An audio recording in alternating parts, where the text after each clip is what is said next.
Bismillahirrahmanirrahim. Assalamualaikum warahmatullahi wabarakatuh. Alhamdulillahi rabbil alamin. Wassalatu wassalamu ala ashrafil anbiya wal mursalin. Nahmaduhu wa nasta'inu wa nastaghfiruh. Wa na'udzu billahi min shururi anfusina wa min sayyiati a'malina. Man yahdihillahu fala mudilla lahu wa man yudlil fala hadiya lahu. Rabbi shrah li sadri wa yassir li amri wahlul 'uqdatam min lisani yafqahu qawli. Amma ba'd. Alhamdulillah, bersyukur pada Allah Subhanahu wa taala kerana dapat bersama pada malam ini. Insya-Allah pada malam ini kita akan sambung perbincangan fiqh berkenaan dengan hati manusia pada muka surat 175. 175 mengingati akhirat itu. Mengingati akhirat.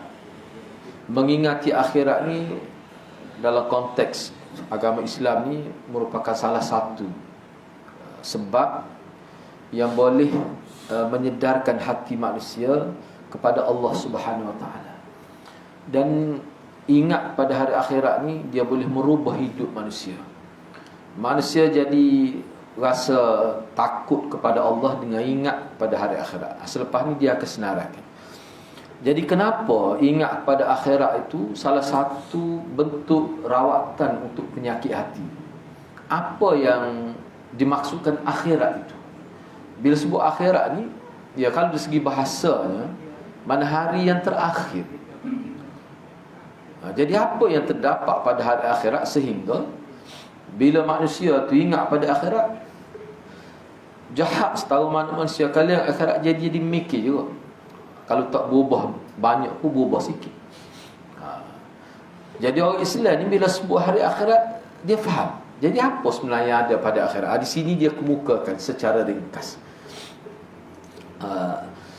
Dia ada buku khusus ada buku khusus.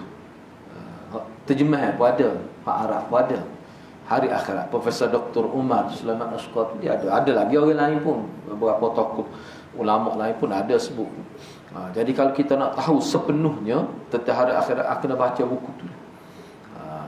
Rasanya ada dalam Shopee, nanti anda cek tengok, sebab ada sahabat anda beli Yaumul Akhirah, hari akhirat. Sebab penyakit hati ni dalam kitab mana-mana diulis hak tulah sebenarnya. Takabbur, riya, malas, suka mencari keaiban orang, mengumpat, mengadu domba ni kalau bahasa kita kat apa ni, batu api lah. Kerja dia suruh orang bala, suruh orang timbul prejudis sesama sendiri. Ini kerja syaitan sebenarnya. Dan banyak lagi lah hak kita bincang dah di peringkat awal. Tu dia panggil penyakit hati. Tidak diragui lagi bahawa seseorang bila membayangkan keadaan penghuni syurga dan juga penghuni neraka, keadaan manusia pada hari mahsyar, ketika mana diletakkan neraca timbangan dan pembahagian buku catatan amalan para hamba di hari akhirat ni, buku malaikat tulis bermula daripada kita bermula balik, akhir balik, kita boleh tengok hari itu setahu mana pencapaian kita dalam hidup ni. Itu semua akan melahirkan sifat rendah diri, tawaduk kepada diri.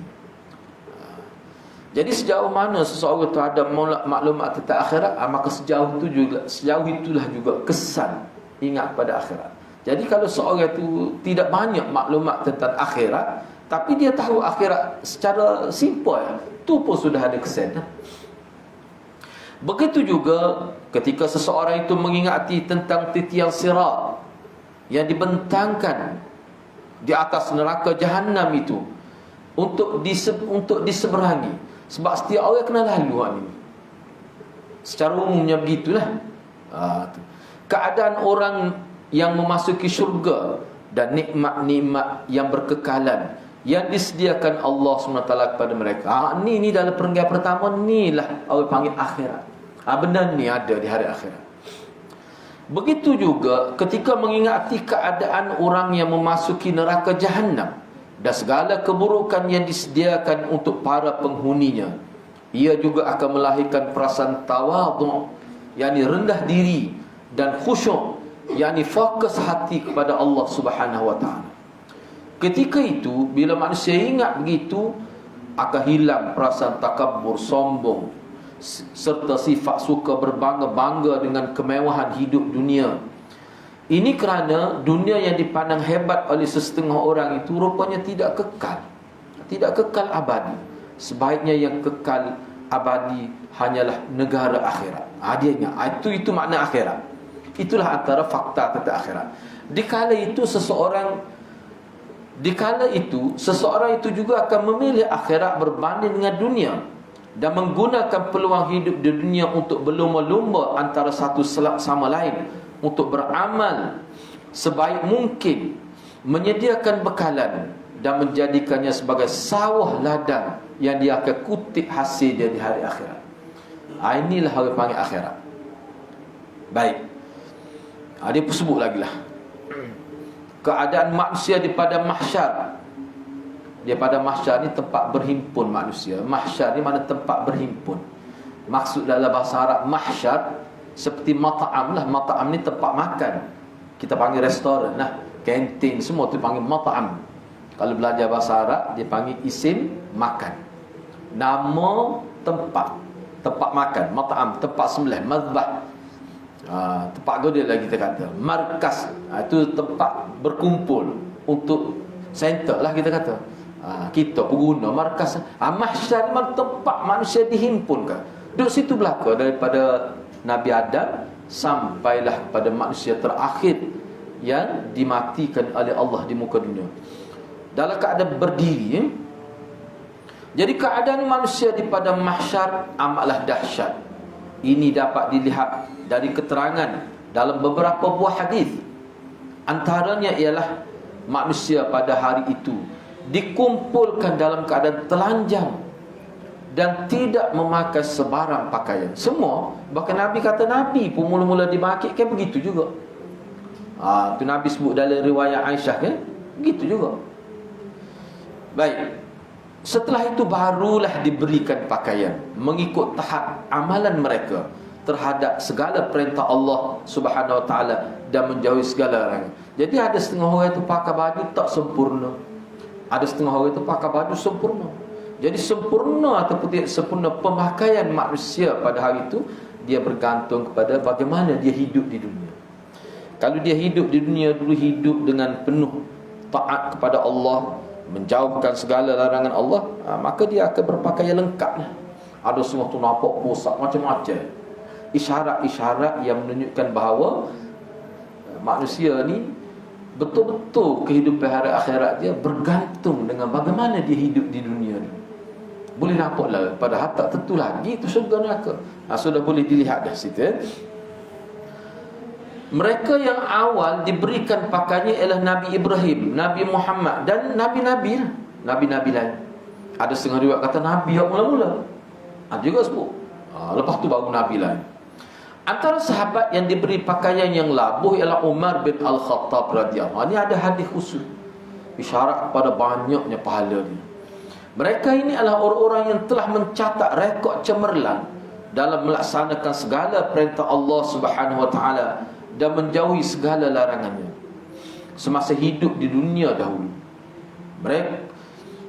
Kerana itu tidaklah heran kalau mereka diberikan pakaian terlebih dahulu berbanding orang lain. Jadi masalah pakaian itu sendiri pun sudah ada nilai dari situ. Mana setiap orang dia berasa, apa aku pakaian tak comel, apa aku pakaian tak cukup, pendek situ, pendek sini, dia akan nampak lah. Rupanya dia dulu teruk, dia akan tahu. Dia akan tahu. Bahkan dia rasa ada bimbang tu lagu mana ni. Dia akan berasa bimbang. Sebab itulah ulama kata banyak kalau kita perhati dalam Quran adalah hadis banyak pernyataan, maklumat, fakta berkenaan akhirat ni kadang-kadang bukan kadang-kadang lah, banyak dia panggil dalam bentuk isyarat simbolik, banyak. Dalam sebuah hadis yang diriwayatkan daripada Aisyah radhiyallahu anha, beliau menjelaskan, dia kata aku pernah mendengar Rasulullah sallallahu alaihi wasallam bersabda.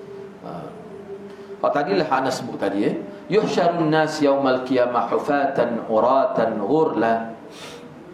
Qultu ya Rasulullah, an-nisa' wal rijal jami'an yanzuru ba'dhum ila ba'din. Qala sallallahu alaihi wasallam, ya Aisyah, al-amru ashaddu min an yanzura ba'dhum ila ba'din. Aisyah tanya Nabi, ni kalau anda nak terjemah dasar pada mafhum dia, apakah manusia? Kita letak apakah di hadapan. Sebab ayat ni ayat istifham sebenarnya. Boleh kita letak walaupun tak ada asalnya. Apakah manusia dikumpulkan pada hari kiamat kelak dalam keadaan bertelanjang, berkaki ayam dan tidak berkhitan? Aisyah kata lagi, mula-mula Rasulullah sebutlah. Rasulullah sebut, ni kenyataan. Ni ayat kenyataan. Sila anda sebut ni hak selepas tu, bawa ayat istifham selepas tu. Jadi Rasulullah buat ayat kenyataan, bayan daripada Rasulullah, bukan ayat istifham, ayat bayan. Manusia akan dibangkitkan dalam keadaan telanjang, berkaki ayam dan tidak berkhitan. Itu ayat bayan dia panggil, bukan istifham. Kata Aisyah, ni istifham. Adakah lelaki dan perempuan masing-masing, sebab mereka dihimpunkan di satu tempat, apakah masing-masing akan melihat aurat orang lain? Itu pertanyaan Aisyah tu. Sebab dalam riwayat lain dia kata Allah malunya. Bila Aisyah tanya begitu, maka Nabi SAW bersabda, keadaan pada waktu itu sangat dahsyat, sehingga manusia ni tak ada peluang dah untuk sekodeng orang lain tu. Tu anda terima mudah faham sikit. Dia boleh nyudu, boleh tengok ni biar hati senang. Bila rumah sabuk buruk tak ada emuk lah. Bapa muka dia pun tanya juga. Tu maksud Nabi tu. Maknanya orang ni bila keadaan teruk ketemu asyaddu. Nabi sebut sini al-amru asyad. Maknanya keadaan susah tu telah ghalabah, yaghlibun nas. Dia telah menyelubungi manusia sehingga dia tak terfikir dan nak melihat keadaan orang lain. Itu keadaan. Ini satu gambaran daripada Rasulullah sallallahu alaihi wasallam, mana situasi pada hari itu masing-masing menyimpan perasaan sendiri, tak ada dia nak fikir pada orang lain. Itu berat, keadaan yang sangat berat. Sebab tu Nabi guna bahasa pun, Nabi kata al-amru asyaddu min an yanzura. Kalau orang ngaji bahasa Arab, selepas min tu kita boleh takwil masdar dia panggil.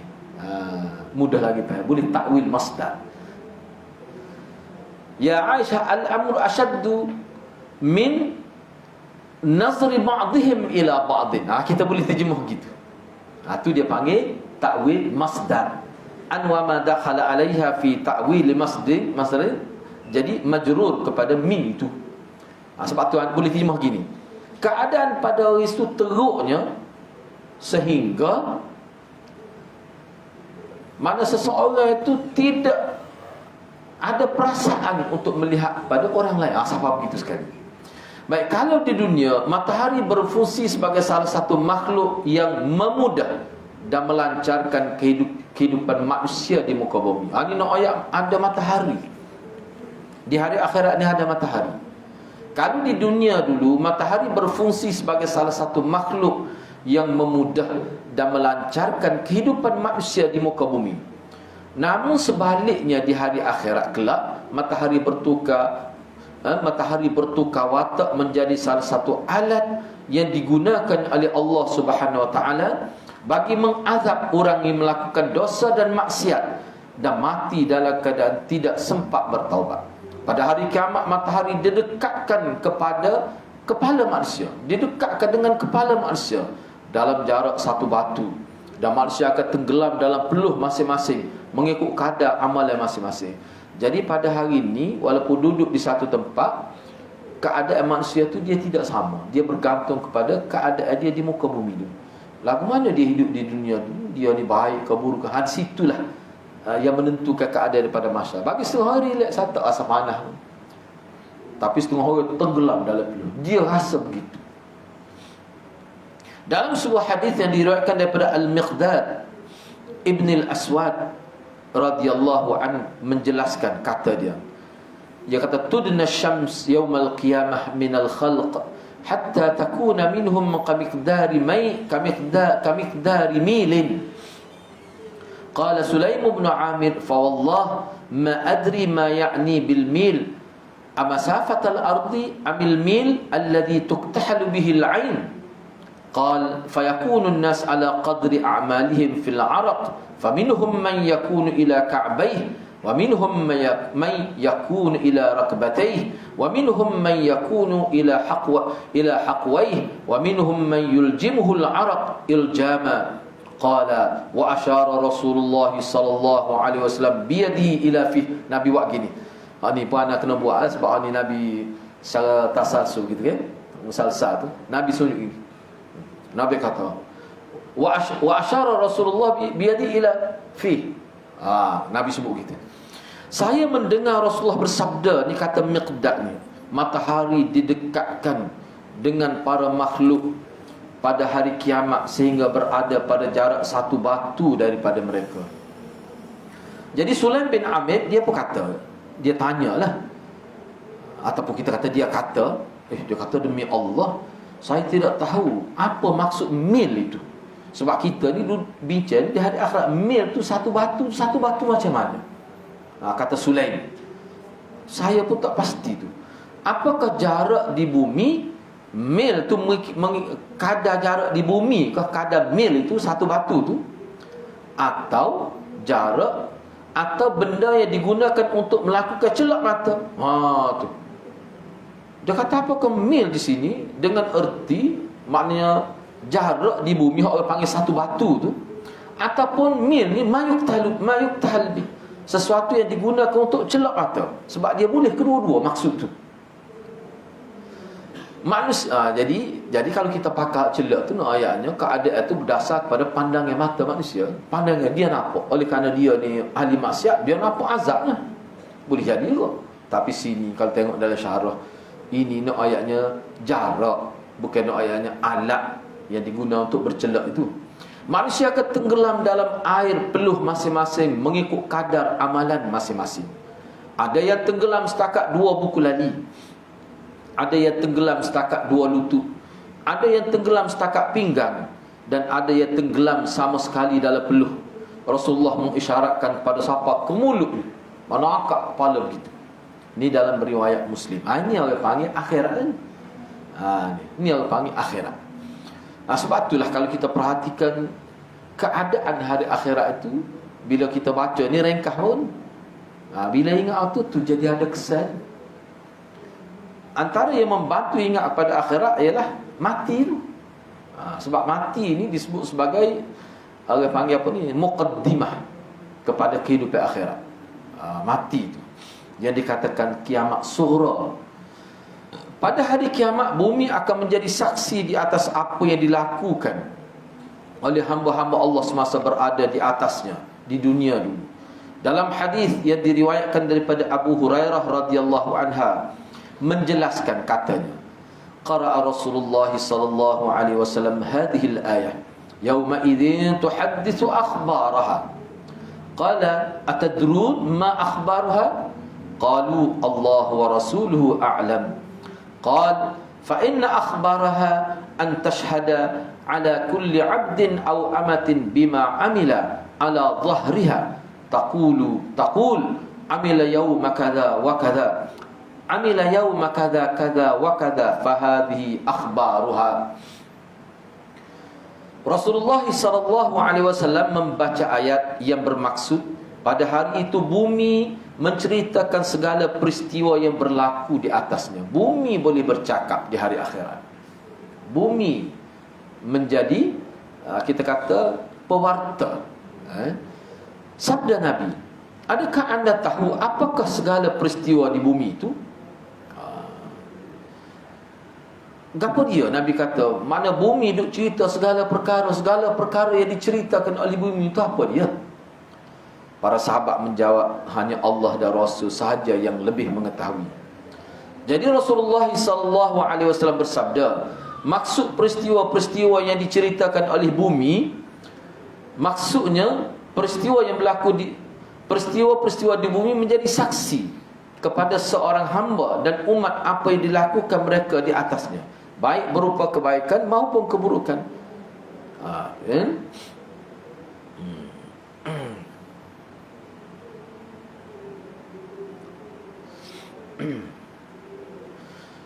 Tu terjemah dia tu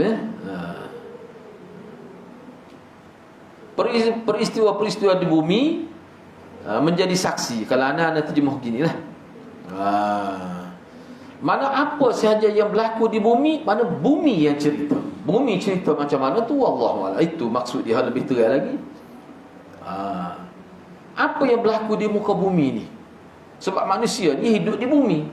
Jadi bumi itu menjadi saksi. Itu maksud dia kepada seseorang hamba dan umat apa yang dilakukan mereka di atasnya.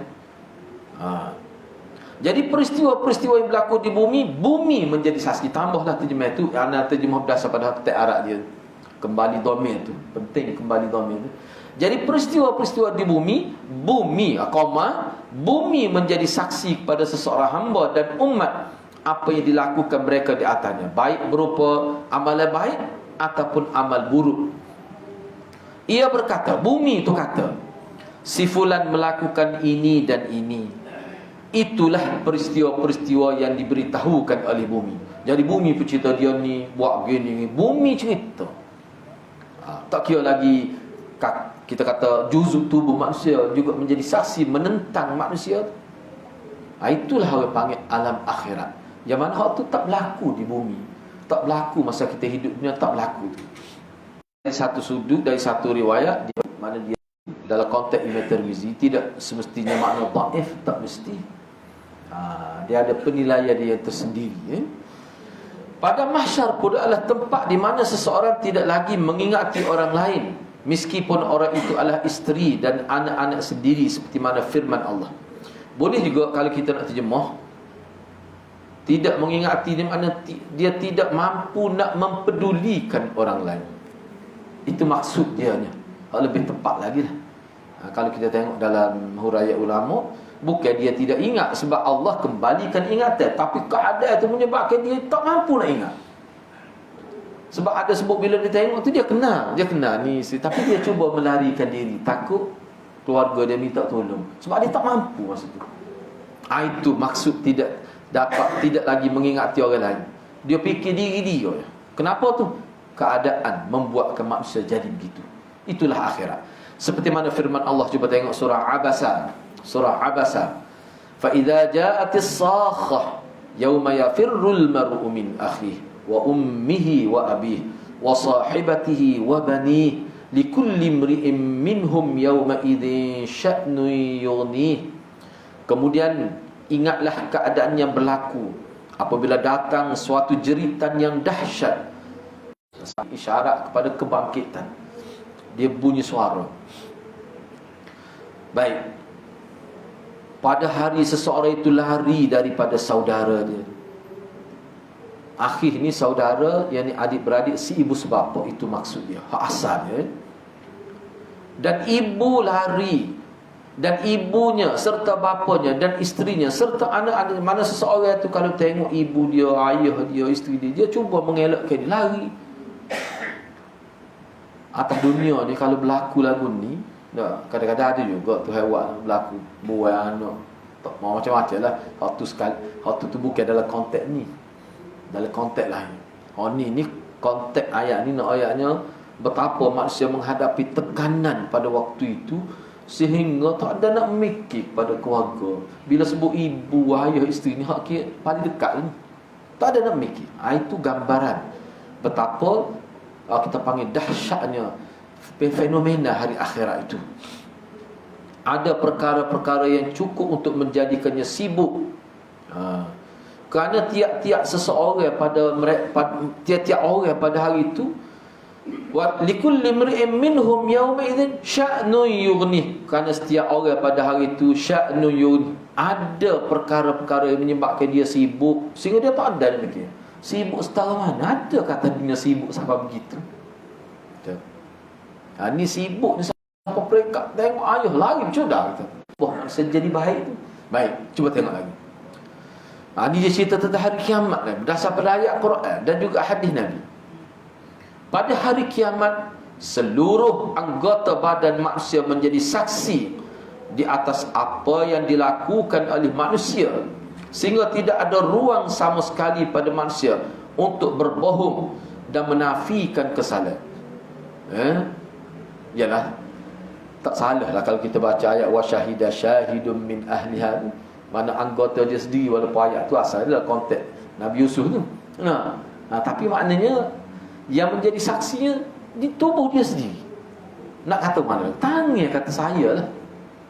Tu mulut terkunci sebab dia kecek pelawak-pelawak dah di dunia. Jadi tak ada peluang dia nak kecek gitu. Dalam hadis yang diriwayatkan daripada Anas bin Malik radhiyallahu anhu menjelaskan kata dia. Kata Anas, dia kata kunna inda Rasulillah sallallahu alaihi wasallam fadhahika faqala hal tadrun ma adhak qala qulna qala yaqul bala qala fayaqul fa inni la ujizu an nafsi illa shahidan minni qala fayaqul kafa bi nafsika al-yawma 'alayka shahida wa bil kiramil katibin shuhuda qala fayukhtamu 'ala fihi fayuqal li arkanihi intiqi qala fatantiq bi a'malihi qala thumma yukhalla bainahu wa bainal kalam qala fayaqul bu'dan lakin wasuhqan fa an kuntu unadil. Kami pernah, ni kata Anas bin Malik, dia kata kami pernah berada di samping Rasulullah sallallahu alaihi wasallam. Tiba-tiba baginda ketawa sambil bersabda, adakah kamu semua tahu kenapa aku ketawa? Bila Nabi ketawa, dia tanya sahabat dia, mu tahu ke apa aku ketawa? Apakah kalian tahu kenapakah saya ketawa? Kami berkata, Allah dan Rasulnya lebih mengetahui. Dia kalau nak kira terjemah asal dia kan, Anas kata, para sahabat jawab, tu terjemah asal dia. Allah dan Rasulnya lebih mengetahui. Sebab Anas cerita. Tapi kita terjemah gini pun tak apa, terjemah mafhum Sabda baginda, kerana aku ketawa kerana dialog yang berlaku di antara hamba dengan Tuhannya. Mana ditunjuk kepada Nabi. Mana Nabi duduk sama sahabat tu, dia seorang nampak. Ni tak apa untuk Nabi, tak apa kalau orang lain tak boleh, orang lain tu kalau berlaku pada orang lain, dia seorang nampak, orang lain tak nampak. Tu dia putus harap tu. Banyak putus harap tu, bukan seorang dua tu. Ni Nabi tak apa, sebab apa? Nabi ni wahyum min Allah. Dia wahyu daripada Allah. Nabi pun ceritalah, dialog dia begini. Hamba tu kata, wahai Tuhanku, tidakkah engkau telah selamatkan saya daripada kezaliman? Allah Subhanahu wa taala berfirman, ya, betul. Kata hamba itu lagi, saya tidak membenarkan seseorang menjadi saksi ke atas diri saya selain daripada diri saya sendiri. Dia kata saya nak jadi saksi atas kesalahan saya ni diri saya sendiri.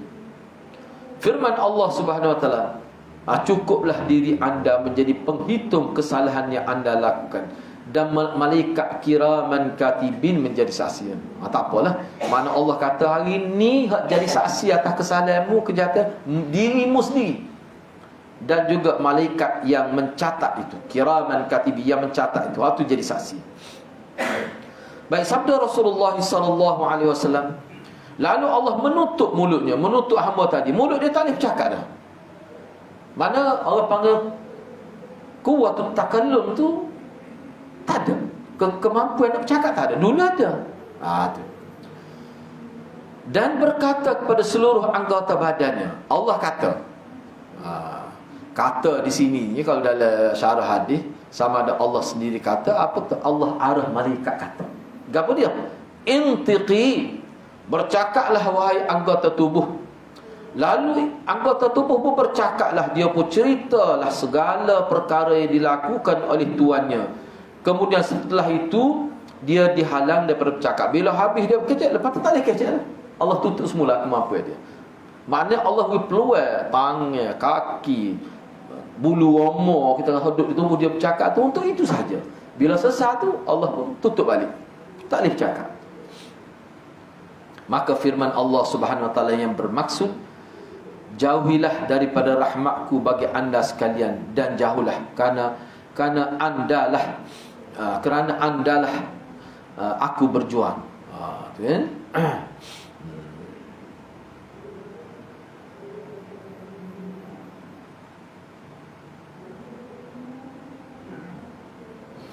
Jauhilah daripada rahmatku bagi anda sekalian, dan jauhilah bu'dan lakin suhqan. Sama saja maksudnya, dia bahasa Arab bu'dan suhqan tu sama yang maksudnya. Fa an kunna kuntu unadil, kerana andalah, maknanya maksud dia begini ni, dia terjemah tu tak berapa itu tu. Nadala yunadilu ni, unadil ni maknanya aku buat semua gini untukmu, bukan untuk aku tahulah kedah. Aku memang aku tahu. Aku buat gini supaya mu tak boleh nak komplain. Tak boleh nak komplain. Jadi manusia tak boleh nak kata apa dah itu. Kalau atas dunia ni mungkin dia tak percaya, dia kata saksi, penipu, gini-gini. Tak, tubuhmu sendiri, kakimu dia. Jadi aku buat ni untukmu. Aku tahu. Moga Allah ni tidak terselindung dari segi pengetahuan dia. Ni untuk manusia. Jadi manusia bila dah malaikat hak dia tulis tu jadi saksi, patut anggota diri. Nak kira lagu mana lagi?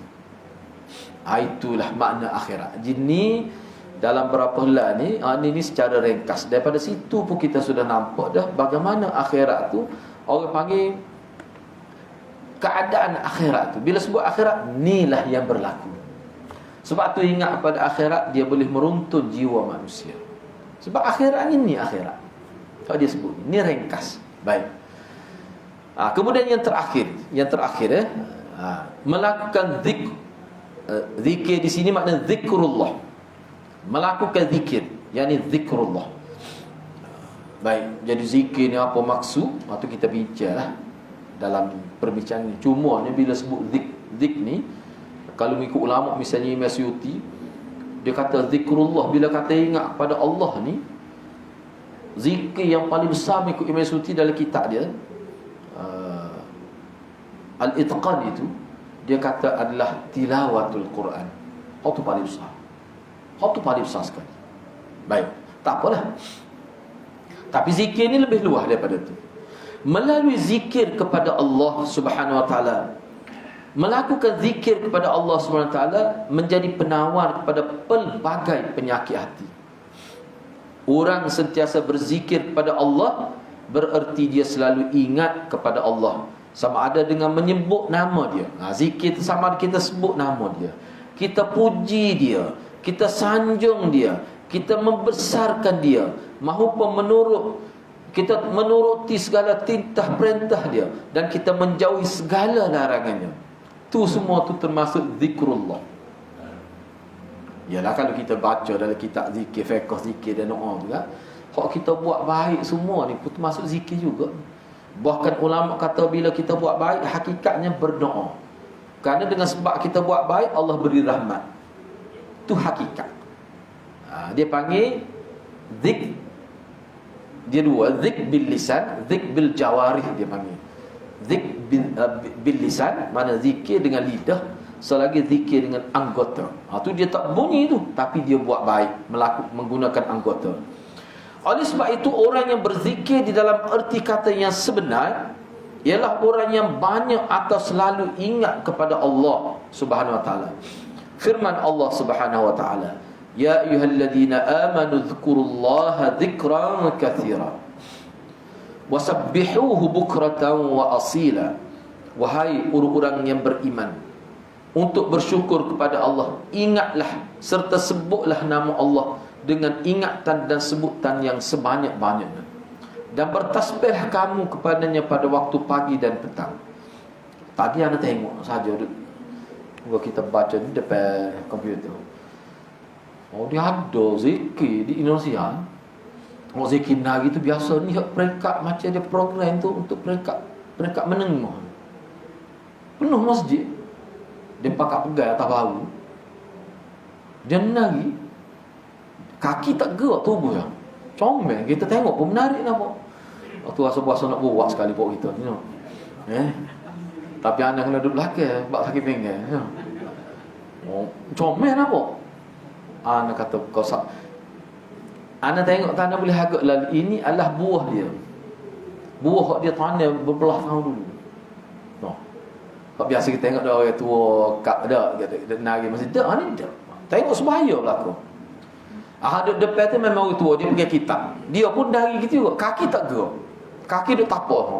Kuda-kuda tu memang kuda-kuda mau tak gerak kuda-kuda ni. Kuda lagi. Nah. Kuda-kuda itu senyap. Dia gerak tubuh. Serentak memang comel nampak. Patut manusia suka pun. Cuma anak tak faham dia kata gapo. Kita dengar guna earphone memang tak jelas, tapi bunyi Allah tu. Itulah hadirat bila daripada awal berlaku sedikit penyelewengan. Sebab tu ulama kata kesalahan yang kecil kita panggil penyelewengan kecil daripada Nabi kalau tidak dibenarkan, sebab dia kesesatan ni dia hidup. Dia tidak mati, dia hidup. Sebab kalau tidak dibuat dia akan membesar. Siapa tahu.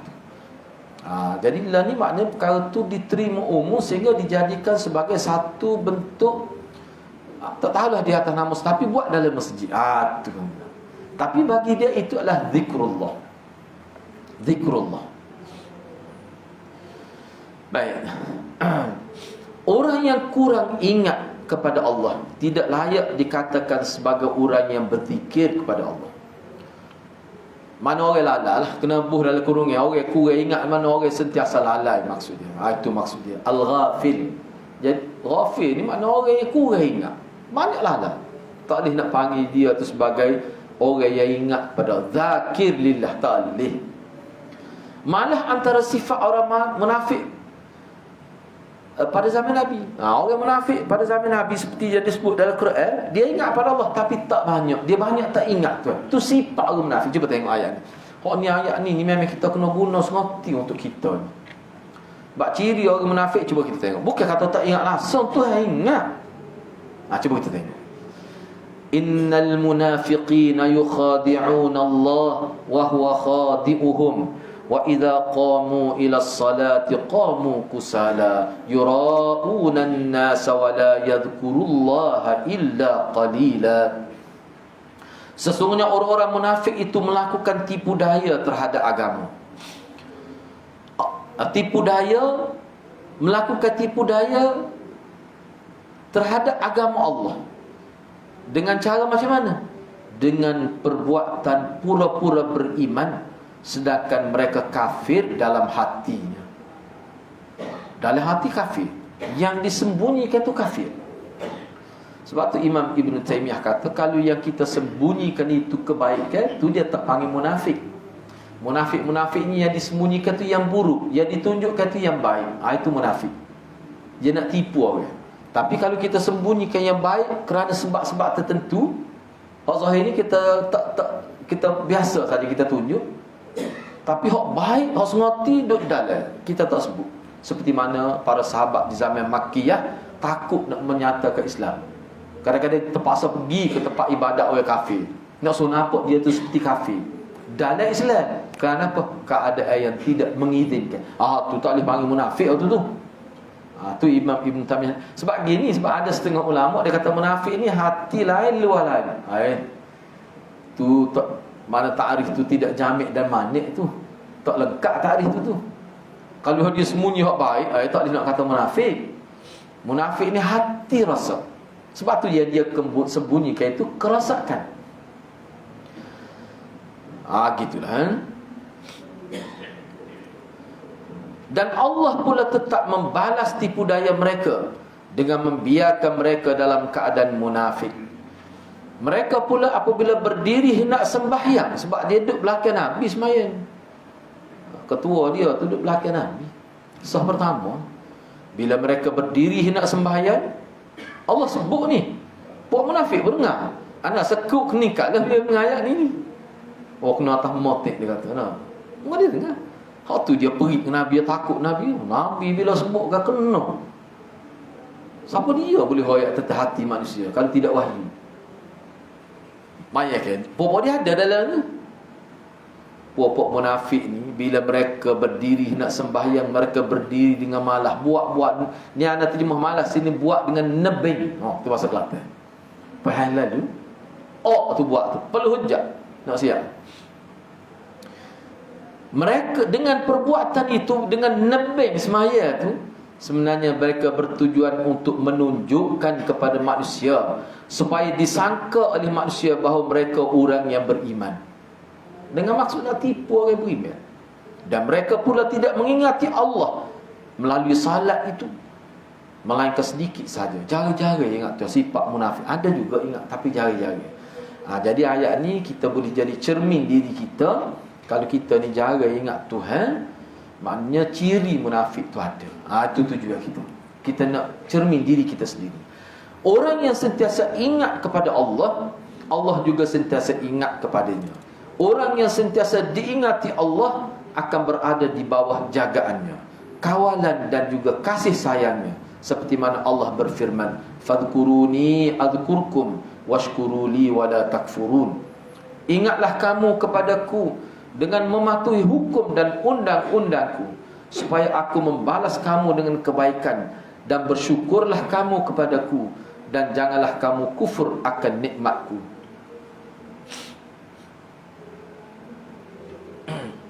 Sebab itulah kalau kita perhati pendekatan yang digunakan oleh Nabi. Kenapa hal itu sebenarnya bahaya ni? Kalau kita lihat pendekatan yang Nabi guna, yang Nabi terapkan kepada para sahabat, untuk supaya sahabat ni hidup lebih banyak zikrullah, dengan dia menjadikan doa dan zikir. Itu tujuannya. Sebab tu kita nak buat satu baca zikir ni, tujuan apa tu? Zikrullah. Tak boleh lari dah manusia ni. Ni ada ketika kita ingat Tuhan, tapi bila nak pakai baju baca bismillah, nak pakai libah baca ingat Tuhan pula. Jadi orang panggil ruai-ruai untuk ingat Tuhan tu ada semua. Nak pakai baca bismillah, nak masuk bila air pun sebut nama Tuhan. Sebab dalam konteks agama kita, bila sebut zikir, bila sebut doa, dia mesti membabitkan ingat kepada Allah. Mesti. Itu pendekatan yang digunakan oleh Quran. Dan pendekatan inilah yang menaikkan darjat sahabat. Jangan ambil pendekatan lain. Pendekatan. Jadi kalau kita ambil pendekatan lain, dia jadi lagu lain. Sayyidina Bakar dia guna mana? Satu, supaya bila guna. Jadi apa yang Nabi berikan kepada Sayyidina Bakar, itulah yang diberikan kepada Bilal. Tak ada lah kata nak Abu Bakar ni dia peringkat tinggi, Abu Bakar ni pihak peringkat rendah, Sayyidina Bakar ni peringkat tinggi, Bilal peringkat rendah. Tak ada kita jumpa dalam hadis gitu. Supaya bahkan Nabi kata apa yang jadi syariat ni kepada umat ni, itulah juga syariat pada aku. Bahkan aku lebih berat lagi. Tu ada Nabi sebut. Syariat bernabi dalam sudut-sudut tentu lebih berat pada umat dia. Tapi apa yang difardukan kepada umat dia, itulah juga difardukan kepada Nabi.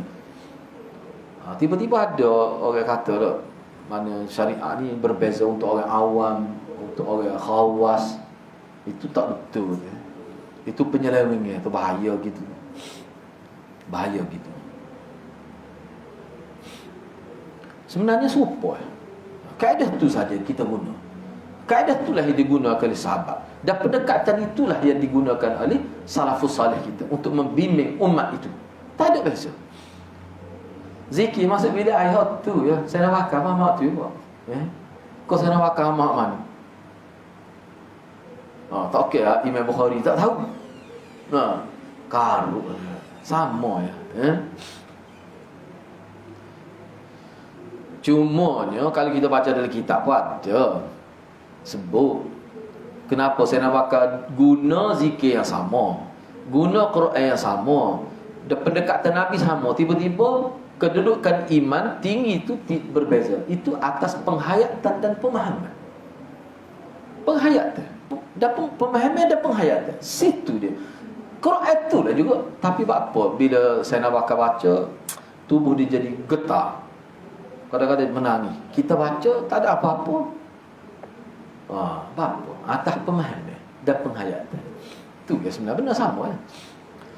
Mana tak ada lah kata satu ajaran yang bersifat eksklusif pada orang tertentu, tak ada dalam agama kita. Baik, ana ambil lagi yang terakhir ni.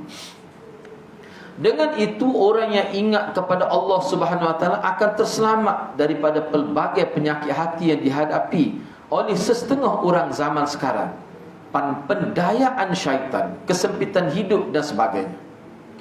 Seperti mana Allah berfirman, alladzina amanu wa tatma'innu qulubuhum bi dzikrillah, ala bi dzikrillah tatma'innul qulub.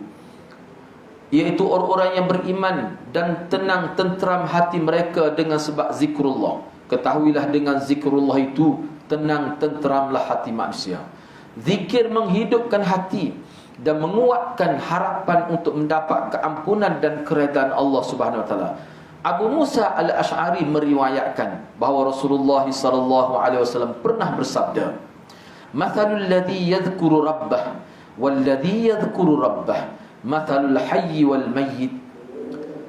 Perumpamaan orang yang ingat kepada Allah dengan orang yang tidak ingat kepada Allah samalah dengan orang yang hidup dan orang yang mati. Itu perbandingannya. Kemudian part seterusnya tu kita bincang semula lah, insyaAllah kita tangguh setakat itu dulu. Mudah-mudahan Allah berkati kita semua. Aku lu qawli hadha wa astaghfirullahal azim li wa lakum. Assalamualaikum warahmatullahi wabarakatuh.